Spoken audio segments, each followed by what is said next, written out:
Broncos improved to 7-5 on the year after beating the Raiders 29-19. A couple of fun facts for you guys here. It's the first time they have swept the Raiders in 10 years. It's the first time they've beaten the Raiders on the road since 2015. And with this win, they definitely give themselves some more breathing room in the playoff push for a wild card spot. But this game right here is a game that maybe you don't look at as Denver's best, but in Denver's B game, offensively and defensively, they won by 10 points, and the offense scored 29 points. Sure, they left a lot of meat on the bone with a couple of field goals, a couple 5 from Will Lutz, an incredible performance by him. But despite that, if your B game, when your quarterback doesn't have his fastball, is 29 points, imagine what's going to be like when they're at cruising altitude. And the defense, which I thought was a little bit slow in the first half, came out flying in the second half. 2 takeaways, handful of sacks, including some clutch ones.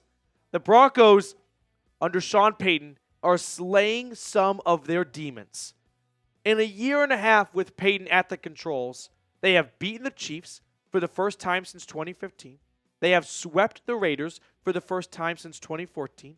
Last year, they swept the Chargers. I mean, something that Denver, amid all their losing post-2015, really struggled in was in the division. Under Sean Payton, I'm watching them split with the Chiefs last year, split with the Raiders, sweep the Chargers. This year, they got an opportunity to split with the Chiefs and the Chargers after sweeping the Raiders. The division games matter in the AFC West with these fan bases. And Denver's finally having a seat back at the table after being, just the heel of the Raiders of all teams the last couple of years. But by the way, the Raiders going to Raider. How they let that last 60 seconds evaporate without even getting a field goal is why I love Antonio Pierce for the Raiders, because he's not a good, effective head coach. He might be a great motivator. He might be like a really good like Ted Lasso, but in 60-second crunch time with 1 timeout and you come away with nothing when you need a score, an onside kick, and a score again, that's some Nathaniel Hackett shit. Luckily for us, that hopefully will be in Vegas for a few more seasons, because I'd love to play that again and again and again. But the Broncos offense, I felt like, didn't have their A++ stuff. And on a down day, they put up 29 points. Sure, Will Lutz came through with some clutch 50-plus yard field goals. But still, Bo Nix continues to look like a veteran quarterback out there. When's the last time anyone yelled at their TV, that's a rookie mistake by Bo? I mean, maybe a little bit towards the end there by throwing the ball out of bounds and not letting the clock run, but you could equally put the blame on Sean Payton for just not calling a run play in that situation. Nix, 25 of 42, 273 yards, and 2 touchdowns. Now, the ground game was abysmal today, like it's kind of been all year long, and this is the one thing that I am afraid of catching up to the Broncos. Scenario. Nancy season coming out of the shower. No. Scenario. The Broncos have a 7-point lead, and they need to run the ball to kill the clock and get a first down or 2 in the playoffs. And they can't run the ball because the other team knows they can't run the ball, so they completely sell out for the run. And Denver, when they play an actually competent team, punts it over to them, up by 7, with 2.5 minutes to go and some timeouts remaining, and that playoff team marches down the field and puts up a touchdown. That is something, as we start to get really nitpicky, but these are important things to look at. We're talking about what is the makeup and the character of a playoff winning team that Denver is lacking in. Their inability to run the ball when they want to run it.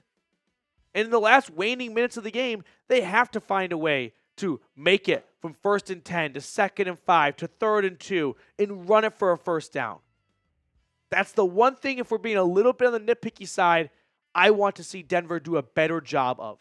But every single time I've challenged them or we've challenged them to improve at something, the very next week, they show us what they worked on in practice because it completely comes through on the field.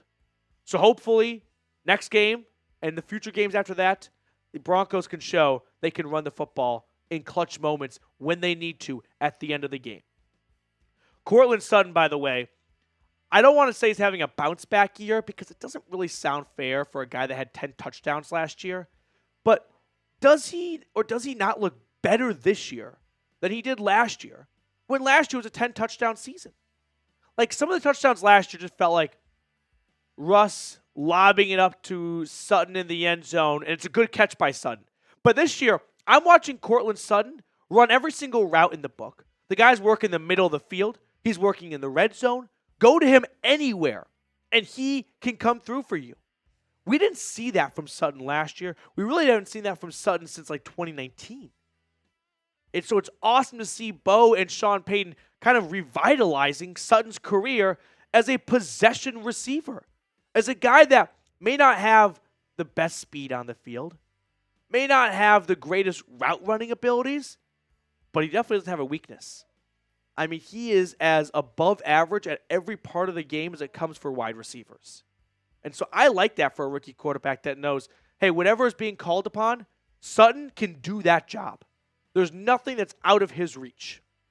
Marvin Mims, by the way, had a big grab today as well. 3 grabs, 44 yards, but that 37-yarder on third down to get Denver inside the red zone was huge for the Broncos to really put this game away. So the offense, while it got off to a bit of a underwhelming start, 3 field goals in the first half, trailing 13-9 after the first 30 minutes. They turned it on in the second half, putting up 20 points, and the defense also got into form in the second half. So both sides of the football played complementary football, and that was evident right at the Brandon Jones interception, because Denver's defense in the second half comes up with their first takeaway, and 2 plays later, the offense turns it into points. They take the lead, and they never look back.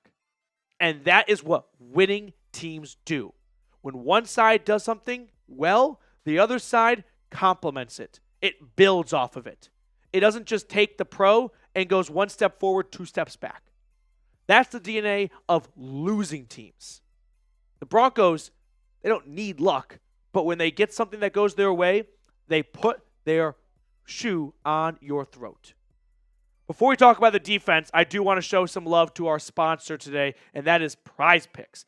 Prize Picks is the best place to get real money sports action. With over 10 million members and billions of dollars in awarded winnings, Prize Picks has made daily fantasy sports accessible to all.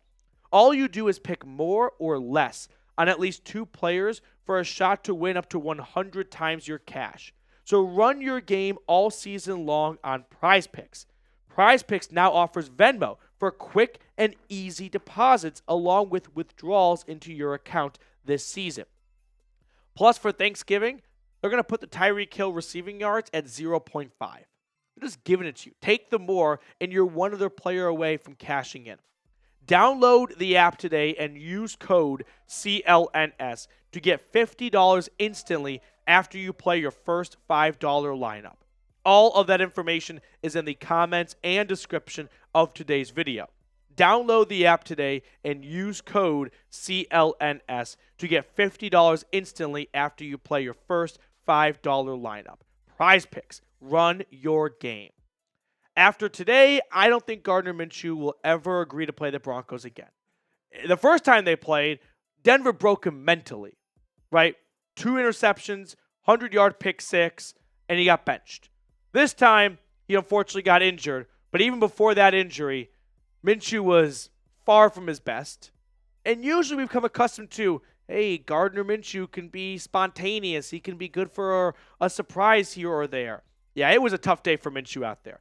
25 for 42, 230 yards, a touchdown, and an INT. Denver's defense is rising to the challenge of making sure when they play within the division, they are going to give you hell for close to 4 quarters. I mean, the first half was not Denver's best work. It's not something you probably put on your resume. But even then, 13 points, not the end of the world. 1 touchdown. Like, we've seen way worse first halves from the Broncos and other teams, of course, this year and all years.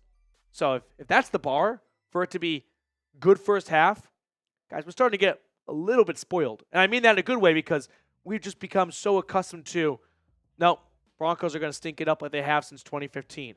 Now we're at a spot where we can kind of fairly and rightfully so go, hey, that wasn't the best half. Even though they scored 9 points and the defense gave up 13 points, which for a lot of other teams would be a very good half. For Denver, they are now at a point where we can be better. And they were better in the second half. I mean, Desmond Ridder, by the way, just got a feel for the guy. I mean, second play, strip sack. And then in the red zone, with no timeouts, takes a sack. And those 2 plays right there felt like the end of Desmond Ridder's career in the NFL. But overall, the Broncos defense just suffocating in the second half. Sacks all over the place. 2 takeaways. Denver leads the NFL in sacks. Vance Joseph continues to bring pressure. And he plays his hand well, right? He was not dealt pocket aces. He doesn't have Von Miller, Bradley Chubb in their prime. So what does he do to maybe overcome not having a superstar pass rusher? Although Nik Bonitto is playing like a superstar. He is up to 10 sacks on the year. Sends pressure, right? If you're going to play a quarterback that doesn't handle pressure well, then let's lean into their weaknesses. And so he continues to blitz the hell out of teams. And it's fun to watch. Brock Bowers, by the way, went up against Pat Surtain. It was a one-on-one matchup for 60 minutes. The number 1 tight end of football right now, the guy that's on pace to break every single tight end rookie record, got 4 grabs, 38 yards. That's the PS2 experience right there. So, once again, Denver's defense put the clamps down. Speaking of the secondary, by the way, some injury news I want to hit on here. Riley Moss suffered a knee injury in the first half, did not return in the second half. He was questionable to return. It looked scary at first. He was able to walk off the field on his own power and went to the blue medical tent. So hopefully it's nothing too severe, but I'm sure we'll get updates over the next couple of hours and days. So that's the latest on the injury front. I'm reading this tweet right now of Sean Payton saying the Broncos a year ago, we didn't win that game. It wasn't our best, but it was good enough. I think Payton's right. What probably happens a year ago or 2 years ago or 3 years ago is they punt the ball over to the Raiders up 7 and Las Vegas scores. Instead, Denver's defense forced a takeaway. Denver's offense converted it to points, and that game was over in that moment. So, complimentary football. You are seeing the Broncos not only just not get in their own way, but they can put pressure on an open wound and just start squeezing the life out of the opponent. So if you want to keep the wins rolling, hit that sub button down below. Sub for Dubs here. Appreciate everyone for tuning in and watching our post-game show. Make sure to like the video as well if you have not already. And I'll see everyone somewhat sporadically for the next couple of days during Thanksgiving week. So enjoy your turkey, and I'll see you the next time I see you.